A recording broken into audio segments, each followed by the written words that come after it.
Orangeline. I'm your host, Chris Campbell, alongside Tricia Sheldon. Tricia, what's up for our first story today? Well, as you may or may not know, the deadline for your student financial aid forms is coming up soon. KNBU reporter Reina Murphy has more on when this deadline is. It's that time of year again to pick up your free application for federal student aid, also known as FAFSA. The deadline for these applications is March 1st. You can pick up your FAFSA at the financial aid office located in the basement of Harder Union. Reina Murphy, KNBU. Tricia, we got the King and Queen courts up next. What's that all about?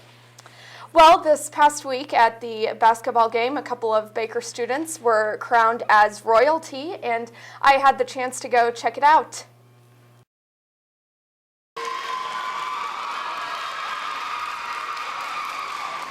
For the 150th celebration, Baker University has unveiled a new mascot, new colors, and a new king and queen. Senior Rochelle Bauman and junior Brett Farrell were crowned the King and Queen of Courts at Thursday's basketball game. King and Queen of Courts is a yearly fundraiser for the Cardinal Key Honorary Society. Cardinal Key every year does a big fundraiser, and it's to support juvenile diabetes research. Each sorority and fraternity nominated a member to represent them in the competition. The Independents and Mangano also had 2 candidates each, one male and one female. For the Greek houses, I think they nominate them within their chapter meetings, but for the independents, it's a little bit different. I just had somebody ask me if I wanted to do it, because the independents don't meet, so it's hard to, have them nominate somebody. Once the nominees were in, it was time to vote.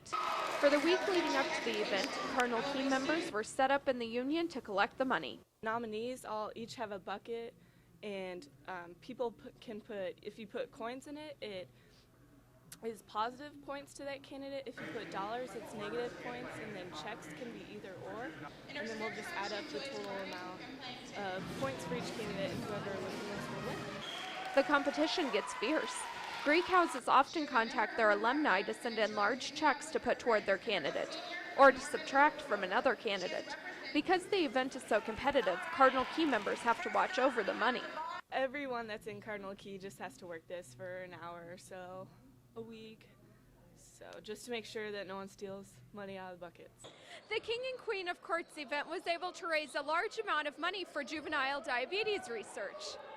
$850. That's right, over $800 was collected to support Cardinal Key's philanthropy. Plus, 2 Baker students get to enjoy a reign of royalty, at least until next year when the event happens again. Until then, I'm Tricia Sheldon, KNBU TV. There is also another fundraising effort going on here at Baker. The Habitat for Humanity House is being built here in Baldwin, and Student Senate is working to raise some funds for that. I had the opportunity to sit down with Duncan to find out more. Student Senate is popping up something fresh for lunchtime at Baker: popcorn. From now until Friday, February 29th, Senate members are selling the buttery snack from 11 to 1 in the Union. The proceeds will benefit the Habitat for Humanity house to be built here in Baldwin City.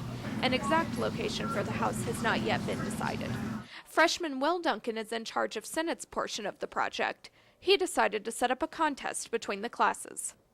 We've kind of set up that the freshmen, sophomores, and juniors are going to do a competition between each other to see who can raise the most money. And basically, we don't have like a set goal or whatever, but it's basically however much you can raise, and hopefully it'll be a good size. I'm hoping like at least $5,000 to $10,000. Director of Student Health Ruth Sarna is heading up Baker's overall portion of the Habitat for Humanity house. Now we're going to take a commercial break, but stay with us.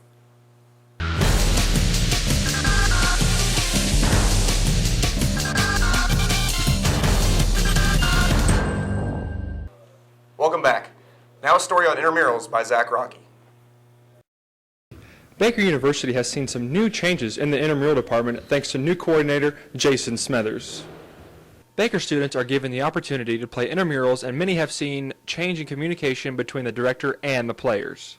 They've changed a lot. You know, they've got a little more organized was the main thing that we were worried about. So overall, they're a little better this year than they were last year, in my opinion. In his first year as intramural director, the only thing that Smethers has really had to adjust to has been the size of the school.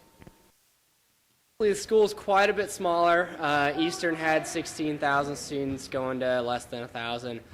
So obviously it's smaller, but still got that down-home feel.